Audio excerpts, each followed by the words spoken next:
Bonjour et bienvenue sur Sensation. Aujourd'hui, je reçois Anne-Laure Faubert, fondatrice de Bulle de Culture. Bonjour. Bonjour Camille.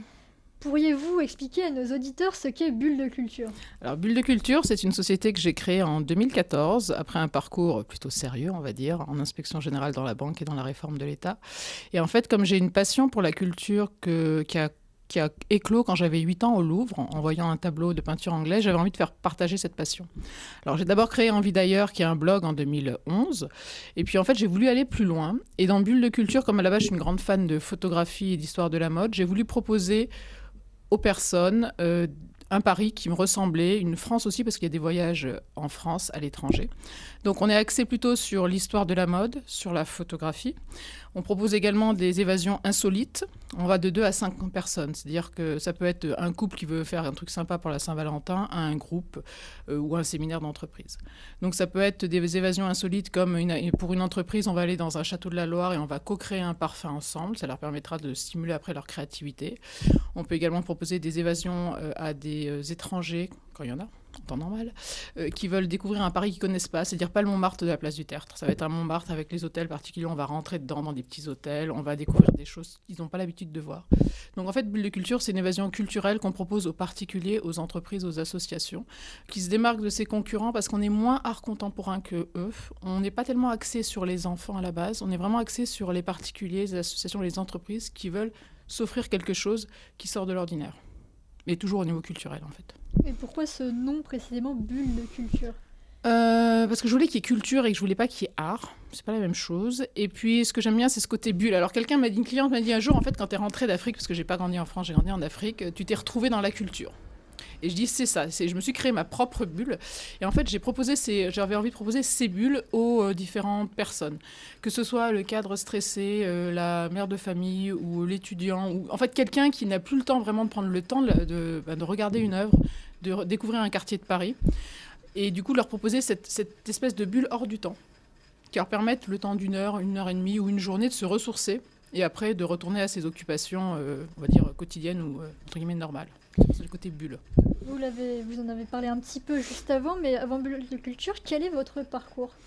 Alors, moi, je suis diplômée de Sciences Po Paris en affaires publiques, ça fait très sérieux. Ensuite, j'ai commencé en inspection générale dans la banque, parce qu'en fait, j'avais fait des stages dans la banque. J'avais aussi des stages dans le journalisme auprès de Paul Amar en politique, parce que j'aime bien la politique. Et puis, je suis partie 6 ans dans la réforme de l'État auprès de Éric Besson, Éric Woerth, Valérie Pécresse et puis François Baroin, donc qui étaient ministres. Et moi, je dépendais de la mission d'évaluation des politiques publiques qui leur était rattachée. Donc pendant 6 ans, j'ai vu un peu les arcanes du pouvoir. J'adorais en fait, mais c'était assez lourd. Et puis à un moment, je me suis posé la question, j'avais 33 ans, l'âge du Christ, je me suis dit, bon ok, qu'est-ce que tu vas faire de ta vie? Et comme j'adorais la culture, j'ai dit, bon ben là, tu as 2 ans. En France, on a quand même cette chance d'avoir 2 ans de chômage où on peut créer une boîte. J'ai dit, ben, tu vas créer quelque chose qui te plaît. Donc c'est comme ça en fait, c'est un peu un parcours sinueux qui finalement je suis arrivée à ce que j'aimais. Mais en fait j'ai aucun regret par rapport avant parce que la banque ça m'a donné une structure parce qu'en inspection on bosse énormément et on a une structure. Donc ça me permet aussi d'aller à l'essentiel, d'aller chercher les infos qui m'intéressent. Puis j'ai toujours eu un côté un peu rigoureux. La réforme de l'État, j'ai adoré le côté politique en fait. J'ai plein d'anecdotes à raconter. Enfin c'est vraiment ce côté-là. Je reste quelqu'un qui s'intéresse à la politique. Et puis là la culture c'est plutôt l'entrepreneuriat en France. Donc comment vous développez l'entrepreneuriat en France depuis 6 ans, c'est autre chose. En plus de Bulle de Culture, vous avez également créé 2 autres marques, Food de Culture et les Entretiens Compol. Ces 2 marques, est-ce qu'elles fonctionnent avec Bulle de Culture ou est-ce que ce sont des projets parallèles? Alors, Food de Culture, c'est un peu le petit frère de Bulle, en fait. Et il y a même, avant le Covid, j'avais même un projet de salon de thé, mais enfin là pour l'instant on va attendre. Hein. Donc Food de Culture, c'est le petit frère qui est là, comment vous apporter. En fait, l'idée est venue quand j'étais en 2009 dans la cité interdite en Chine et je me suis dit en fait c'est dommage parce que vous venez passer une journée avec la grandeur chinoise, en plus c'est très très bien vendu quand vous y êtes et vous sortez de là, il n'y a rien dans les lieux, enfin il n'y a rien à emporter comme souvenir de qualité. Donc l'idée de base elle était là, puis après je me suis dit qu'est-ce que je peux proposer à des clients qui retournent à qui partent de France ou qui veulent offrir à leurs clients étrangers un petit morceau de France. Donc Food de Culture est venu de là avec des coffrets fabriqués en France qui racontent une histoire. Reine et Favorite a très bien marché, c'était le premier, donc il est parti dans 15 pays, dont les Émirats. Alors les Émirats, il a fallu enlever l'alcool et tout. Après, il y a eu Souverain de France. Opéra a un petit peu moins bien marché parce qu'il était un petit peu trop élitiste, on m'a dit. Et puis Les Parisiennes a plutôt bien marché.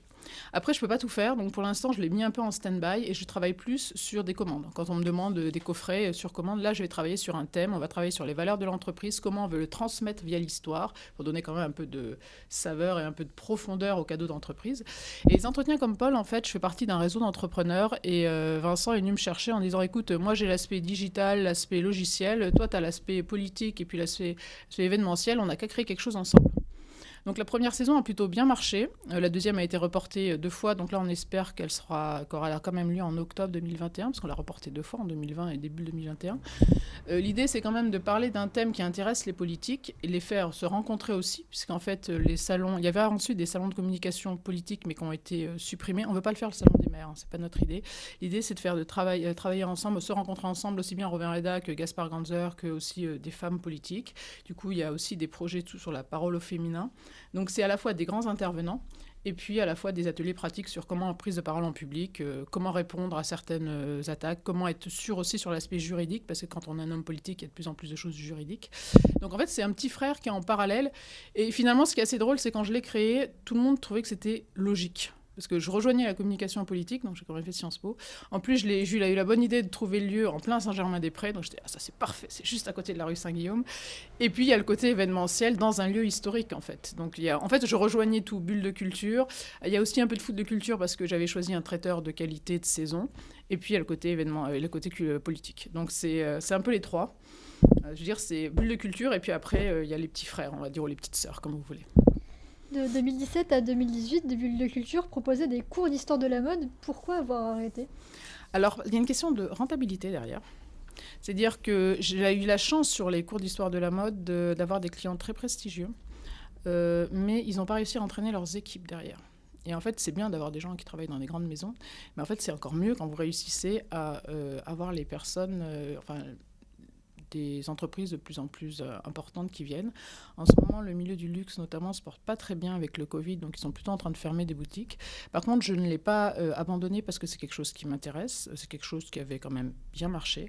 Après, c'est comment, en effet, et on y travaillait justement j'ai pris quelqu'un pour travailler sur le sujet, on va aussi intégrer dans ces futurs cours d'histoire de la mode des personnes qui ont des spécialités, soit des couturières qui ont travaillé chez un grand nom de la couture. Enfin, vous voyez, quelque chose qui fait un peu plus, entre guillemets, glamour et qui va aussi attirer beaucoup plus de gens. Donc, c'est quelque chose qui n'est pas du tout quelque chose qui va revenir. Après, je suis en train de retravailler parce qu'il y avait aussi une idée pendant un moment de les emmener en Angleterre, en Italie, qui sont des hauts lieux de la culture et de la mode. Mais il faut voir comment vous l'intégrez. Parce que des idées, j'en ai plein. Après, c'est comment vous suivez le projet de A à Z et que vous trouvez les bonnes personnes aussi. Vous en parliez juste avant, à l'origine, Bulle de Culture propose des visites de monuments, des soirées d'entreprise, des voyages ou des cours d'histoire de la mode, comme j'en parlais juste avant. Avec la crise sanitaire, vous vous êtes mis aux visioconférences. Comment sont organisées ces conférences ? Alors, il y a plusieurs choses. Il y a celles qu'on donne directement, enfin, vous pouvez vous inscrire directement sur notre site. Donc là, on a eu le street art au féminin, on a eu les années folles.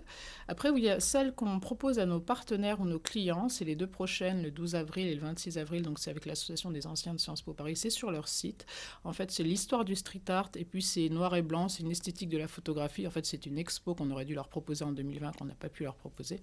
Et après, j'ai aussi des clients à qui j'envoie directement des propositions. Donc, ça va être sur soit une photo, une heure, soit ça va être sur donc l'histoire de la mode, ça va être sur la photographie, ça va être sur les grands courants de l'histoire de l'art. Et là, c'est plus en fait quelque chose qu'on ne va pas voir sur le site parce que ça va être directement une proposition qui va se faire en salle. Après, il faut faire très attention à tout ce qui est... Alors, quand c'est des grandes institutions, où ça va. Mais après, quand on a des particuliers, il y a toujours la question de la bande-son, puis de réseau Internet. Parce qu'il faut faire attention à certains horaires, parce que sinon, il y a tous vos voisins qui sont sur Netflix, et là, vous êtes en train de me dire « Oui, mais en fait, moi, j'entends rien du tout. » Donc, en fait, j'ai discuté avec mes différentes conférencières, j'ai vu qu'est-ce qu'on pouvait travailler ensemble, qu'est-ce qu'on pouvait proposer ensemble, quels étaient leurs horaires. Après, vous n'aurez jamais vraiment des personnes... il n'y aura jamais l'horaire parfait. Et là, je suis en train de travailler sur des propositions qui mêlent donc visioconférence et puis ateliers plus ludiques pour les enfants. Parce que là, avec l'histoire de la fermeture des écoles et puis les vacances anticipées, il y a beaucoup de parents qui sont un petit peu embêtés. Par contre, je ne veux pas qu'il y ait trop d'écrans. Il y en aura bien sûr, mais après, il y a des espèces d'ateliers pratiques à faire. Donc ça, c'est quelque chose que je vais envoyer à mes clients, que je vais sûrement mettre aussi sur Internet. Et après, on voit comment on va développer autour d'un thème. Donc plutôt du 6-10 ans. Puis après, de toute façon, l'idée, c'est pas être premier de la classe, c'est de les occuper que leurs parents sont un peu aussi tranquilles pendant ce moment-là. Et puis après, d'avoir un échange ensemble. Et espérons que ce projet fonctionnera bien pour tout le monde. Merci Anne-Laure Faubert d'avoir été avec nous sur Sensation. Je rappelle que vous êtes la créatrice de Bulle de Culture, que nos auditeurs pourront retrouver sur votre site footdeculture.com. Vous pouvez retrouver cette émission en podcast audio et vidéo sur notre site et notre application Radio Sensation. Merci beaucoup Camille et bonne journée.